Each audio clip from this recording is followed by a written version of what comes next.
दोस्तों DD free D set box में display की प्रॉब्लम किन कारणों से आती है और उसका सॉल्यूशन किस तरीके से होगा इस वीडियो में आपको बताने वाला हूं।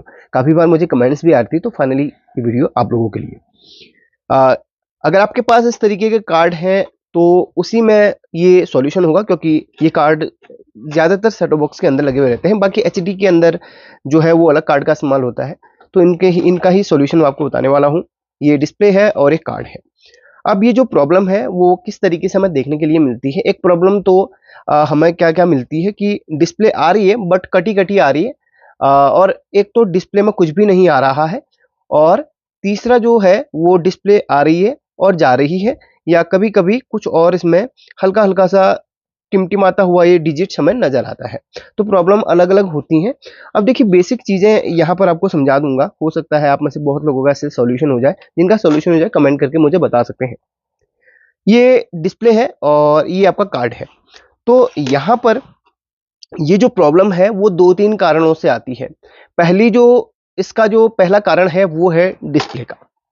अब यहाँ पर देखिए हर चीज़ को ऑपरेट करने के लिए आईसी बनी होती है, तो डिस्प्ले में जो डिजिट्स आते हैं उनको चलाने के लिए या डिस्प्ले को आउटपुट देने के लिए इस आईसी का इस्तेमाल यहाँ पर किया जाता है।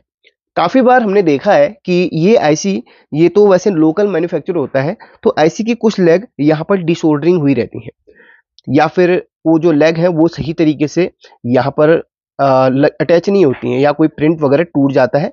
तो ये प्रॉब्लम सबसे पहले देखने के लिए मिलती है। और दूसरा इस आईसी का खराब होना, यानी कि अगर आईसी खराब हो जाती है तो आपके डिस्प्ले में कुछ ना कुछ यहाँ पर डिजिट्स बेकार से बने हुए आएंगे, या फिर डिजिट्स नहीं आएंगे। अब ये तो हमारे डिस्प्ले में जो आईसी लगी रहती है उसकी वजह से मैंने आपको बता दिया।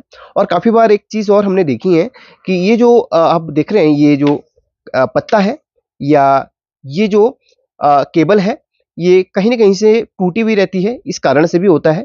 अगली प्रॉब्लम्स होती है वो कार्ड से भी देखने के लिए मिलती हैं।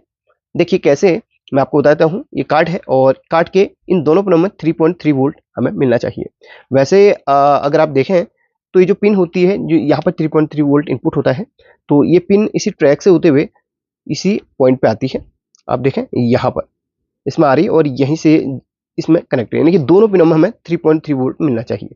पहले आप चेक कर लें, कार्ड में डिस्प्ले को निकालें और यहाँ पर ग्राउंड के साथ में कनेक्ट करके देखें कि यहाँ पर 3.3 वोल्ट बन रही है, फिर नहीं। अगर नहीं बन रही है तो देखें कि कोई ट्रैक टूटा तो नहीं है, गला तो नहीं, या फिर शॉर्ट तो नहीं हुआ, ये जरूर देख लें। तो यहाँ पर 3.3 वोल्ट अगर मिलेगी तब जाके आपका कार्ड ऑन होगा, यानी कि सॉरी डिस्प्ले ऑन होगी। ठीक है, तो ऐसे इस आईसी को पावर देने के लिए यहीं से वोल्टेज निकलती है। अब यहाँ पर एक चीज और होता है, ये तो आपका वोल्टेज से रिलेटेड बता दिया प्रॉब्लम। और काफ़ी बार क्या होता है, यहाँ पर ये आईसी की जो पिन्स होती हैं वो सही तरीके से सोल्डरिंग नहीं होती है, तो इस कारण से भी होता है, या ड्राई सोल्डरिंग हो जाती है, इस कारण से भी होता है। तो सभी पिनों को सही तरीके से एक बार आप इंस्पेक्शन कर लें। कहीं पर कोई पिन सही से कनेक्ट नहीं है तो उसको आप सही तरीके से सोल्डरिंग कर लें, रीसोल्डरिंग कर लें, तो इस प्रॉब्लम का सोल्यूशन लगभग हो जाता है। फिर भी अगर ये प्रॉब्लम लगातार बनी रहती है तो फिर आपको आईसी चेंज करनी होती है, क्योंकि ये जो मेन प्रोसेसर आईसी है ये सभी आईसीज को सिग्नल देने का काम करती है, यानी कि डिस्प्ले को सिग्नल मिलता है वो इसी आईसी से मिलता है। डिस्प्ले की आईसी भले सही रहे, फिर भी आपकी प्रोसेसर आईसी सही होनी चाहिए। अगर यहाँ से सही तरीके से सिग्नल नहीं मिलेगा तो प्रॉब्लम डिस्प्ले में बनी रहेगी। तो ये कारण जो आते हैं मैंने बता दिया आपको, इस आईसी के खराब होने की वजह से, या फिर यहाँ पर सोल्डरिंग सही तरीके से ना होने की वजह से, ये पत्ते में कोई प्रॉब्लम आ जाए, सही से इसको देख लेना। ठीक है, ये कोई ना कोई ट्रैक वगैरह काफ़ी बार टूट जाता है, इसकी वजह से भी होता है। यहाँ पर देख लेना कोई टूटा तो नहीं है, वोल्टेज बन रहा है कि नहीं, ये देख लेना। इसके बाद यहाँ पर सारी पिनों को एक बार सोल्डरिंग करके सही तरीके से देख लेना। ठीक है, तो अगर आप ये कर लेंगे तो आपकी डिस्प्ले का जो प्रॉब्लम का सोल्यूशन है 100% हो जाएगा। वैसे यहीं से सॉल्व हो जाता है आईसी को, और आईसी वैसे इजीली मिलती नहीं है आपको। सेकंड हैंड आईसी कोई कार्ड पुराना खाए तो उससे ही आईसी लगानी पड़ेगी। ये इस नंबर की आईसी लगती है, वैसे एसएमडी में आसानी से मिल जाती है आईसी, मेरे पास है भी। ठीक है, आपको बड़ी वाली आईसी मिलती है तो लगा देना। अगर वीडियो अच्छी लगे लाइक करके शेयर करना। छोटी सी वीडियो बट जानकारी आपको जरूर इसमें कुछ ना कुछ मिली होगी। Thank you.